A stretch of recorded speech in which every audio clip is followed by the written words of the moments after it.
When I went into the cold plunge, my blood sugar dropped through the floor. Again, stress, sun, sauna, cold exposure, and then timing of when you eat and how you eat your carbs. This video I'm excited about. We're gonna explore my CGM data and I'm gonna walk you through what happens to my blood sugar and what probably happens to a lot of people's blood sugar. As far as the CGM goes, just so you all understand, a CGM is a continuous glucose monitor. It's a device that attaches to your underarm here, typically on the tricep, and it has a needle that stays in there subcutaneously. Now, it doesn't go very far into the muscle fascia.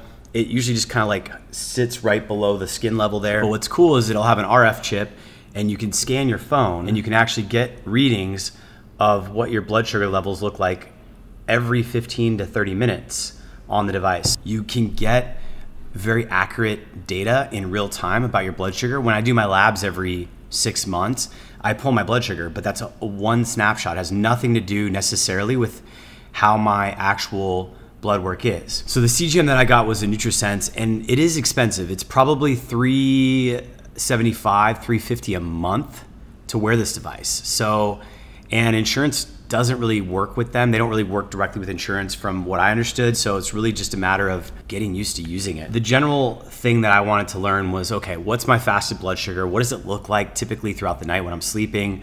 What does it look like when I do certain things? So the experiments that I went through and did were around certain food types. I drank wine, I ate dark chocolate, I went outside and got sunshine, I did cold plunges, I did saunas, I ate honey, and those were kind of my high level findings. So what I'm gonna do is I'm gonna walk through my phone because they don't have a desktop application, and I'm gonna show you a few of the moments that I had. So when you get to the CGM on your phone, you're gonna see that you have a dashboard.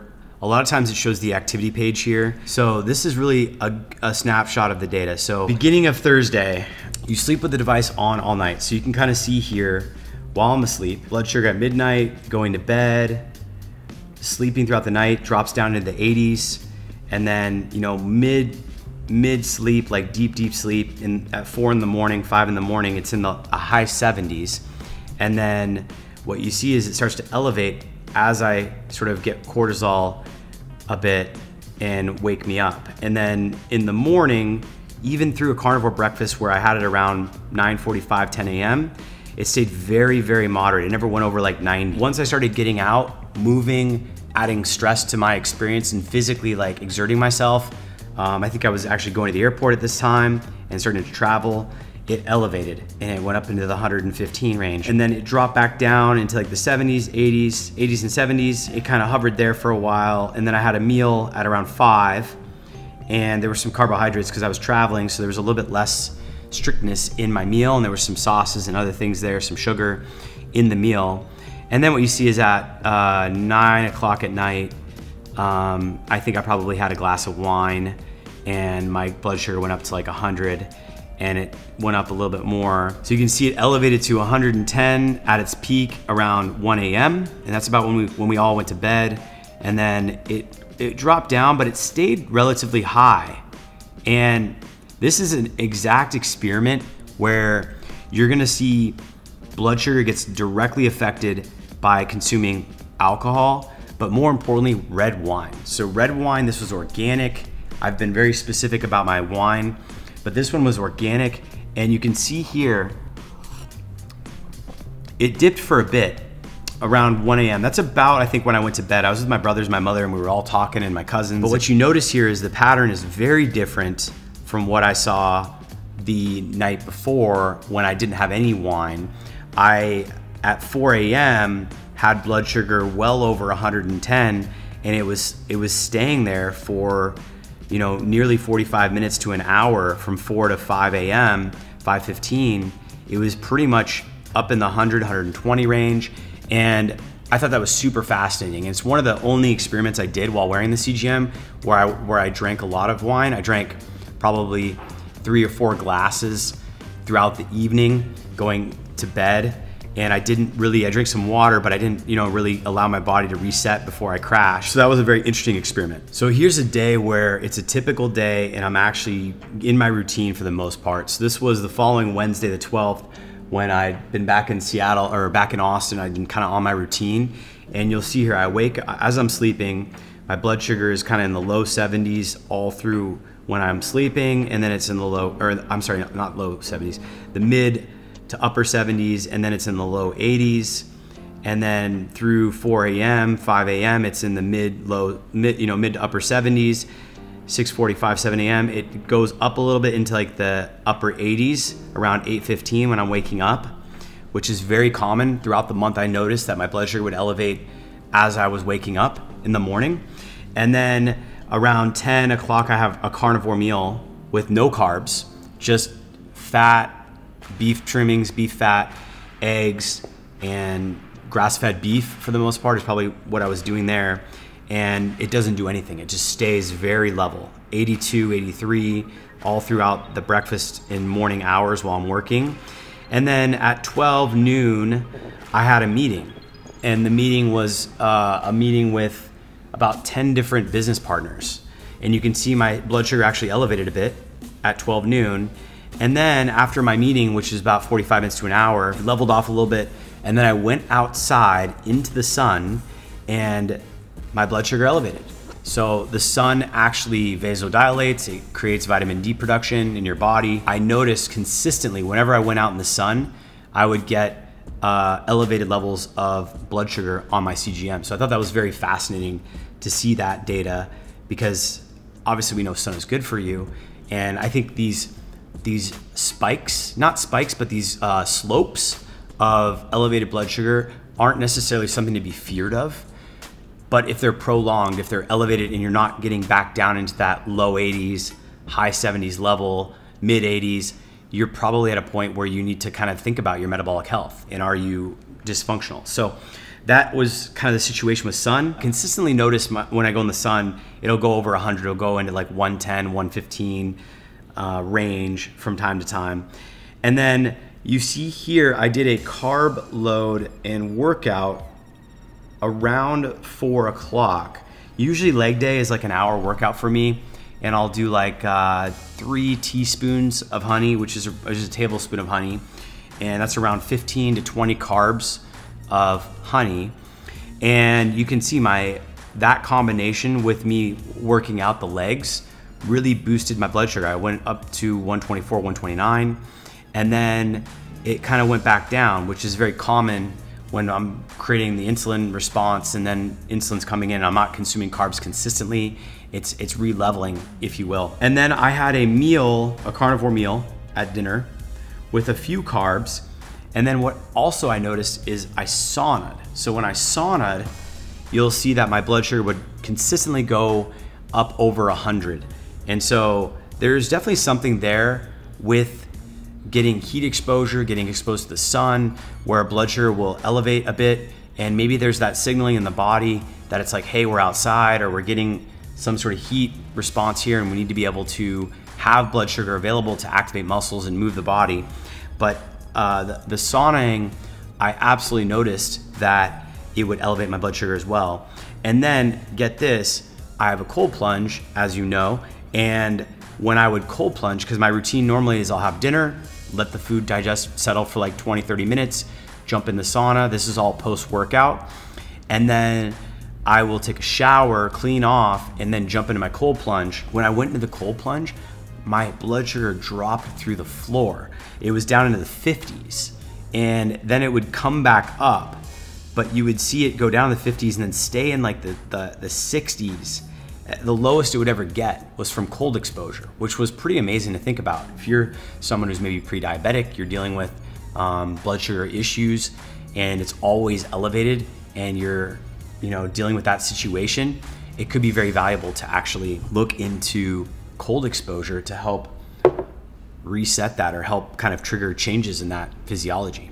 So one more experiment I did, and throughout this month I had dark chocolate from time to time. I did not see much of an elevation. Anything over 70% dark chocolate wasn't really spiking blood sugar that much, especially if you eat it after a breakfast or a carnivore meal. I noticed that it wouldn't make a big deal. August 15th, I had a massive party at my house. I had probably like 50 people here, and we had tons of decorations and drinks and girls and all that stuff, and it was a blast. And one thing that I noticed was I was just drinking tequila sodas. And My blood sugar, when I started drinking, was around 7 o'clock. And you can see here, I had a meal, I had some carbs prior at around 5:45 to 6. And then once it leveled off, it got in the 90s a little bit. Maybe, you know, there's a little bit more going on because you're interacting with people. But for the most part, tequila soda, all night long, several of them, maybe a half dozen of them, didn't do anything to my blood sugar. Now, if you look here, my blood sugar stayed relatively consistent and even dipped down in the 70s and low 60s all through that night. And then into that morning the next day, I had really fairly kind of low, consistent blood sugar, maybe even on the low end, to be honest with you, until I kind of woke up, I think around 10 a.m., 10:30, 11, and kind of got back and got going, got outside, got some sunshine, and kind of started my day again. All right, I know this is a lot, so this is the last thing I want to show you. So one big takeaway I had from this whole experience was that for me, I've been doing carb loading and I've been doing carb backloading. So I've been focusing on adding carbs into my workout routines. It's allowing me to build strength and build muscle. I think it's helping, and it's allowing me to put on weight, which is important for me. I probably gained about 7 or 8 pounds in the last 6 months, and I started introducing carbs about 2.5, 3 months ago, and I've noticed my workouts have gotten better. And I was curious to see what was happening to my blood sugar when I was doing these carbs, especially pre-workout, and what was going on. So on this Sunday, I decided to do a workout, and what I did was I actually took down, I think, 2 to 2.5 tablespoons of honey on an empty stomach. And you can see here at 6 o'clock, my blood sugar went up to 122, and then it went to 211. Now, generally speaking, you don't want your blood sugar to go above like 180, 190 as a healthy adult. When it spikes up over 200, you're at more risk for issues. So that's not really the context of this whole video and the purpose of the video. You can go into much more detail on CGM stuff. I definitely recommend checking out my buddy Paul Saladino if you want more of the science and you want all that. But the point is, like, keep your blood sugar below 160 for the most part if you can, and make sure your fasted levels are below the mid 80s into the lower 80s, and ideally kind of in that range, low 80, high 70s. That's where you want to be. That's a sweet spot. That tells you that you're metabolically healthy, that your body's kind of keeping the blood sugar in a good level. When you start climbing into the high 80s and 90s as a fasted level and you're consistently always there, then there's something wrong. So the takeaway I have from this gym segment is that I actually no longer consume honey on an empty stomach, because I consistently noticed, and there were many other data points throughout the month, where I would actually see my blood sugar spike to like 180, 190, 200, and it was because I was eating honey with nothing else. So now what I do is I'll make sure I cook a little bit of extra meat in the morning, so I have a little bit of steak or something, and that dampens and really softens the blow. And I've seen that then when I have the honey with the steak, even if it's only 3 or 4 ounces of steak, I get a spike that's much more manageable. It's much less, I want to say toxic, but it's lower, and I feel like that's a better sort of place to be. And so my spikes are usually below like 160 when I have some meat or something else in my stomach when I have the honey. And I see that in the dinners postprandial. When I eat honey with my dinner or my breakfast, it doesn't go that high. It doesn't spike to these really, really high levels where your body's like, whoa, this is a lot of sugar and nothing else right now. So that's my other big takeaway from this. Again, stress, sun, sauna, cold exposure, and then timing of when you eat and how you eat your carbs in terms of, are you pairing them with protein and things like that, is gonna play a big factor in the results you get. And for me, it was eye-opening to kind of get a good understanding. First, obviously confirmation that I am metabolically healthy, that I'm not pre-diabetic, and to better understand that if I eat certain foods, I can elevate my blood sugar very high. Or if I'm eating dinner with a lot of carbs, then I don't want to jump right into a sauna as well and just go right in, because I know that not only are a lot of carbs in dinner going to elevate my blood sugar, but then the sauna is going to also elevate it as well. So I'm sort of managing the stress of the blood sugar in my body by having that pattern awareness and understanding what's going on. So I thought that was dope. I really, really appreciate you watching this video. If you like this content, I know in the past we've gotten a lot more technical and we've gotten into the research and all the science, but I think a lot of that's already out there for everybody. So what I want to do is make it digestible and engaging for you all so you can follow along and learn from this and take these things away. So if you like this video, let me know if you like this style. Put a comment below. Say, yeah, this style is dope. I like it. It's resonating with me. It's keeping me engaged. And then comment, subscribe, hit that like button, share this out. We don't have anybody sponsoring our videos right now. We're doing it all myself, and I appreciate the support and the viewership so much. So that's the reason I do these videos. If I know that people are watching them and they get value from them, I'm gonna continue to do them. So thank you very much, and I will see you on the next one.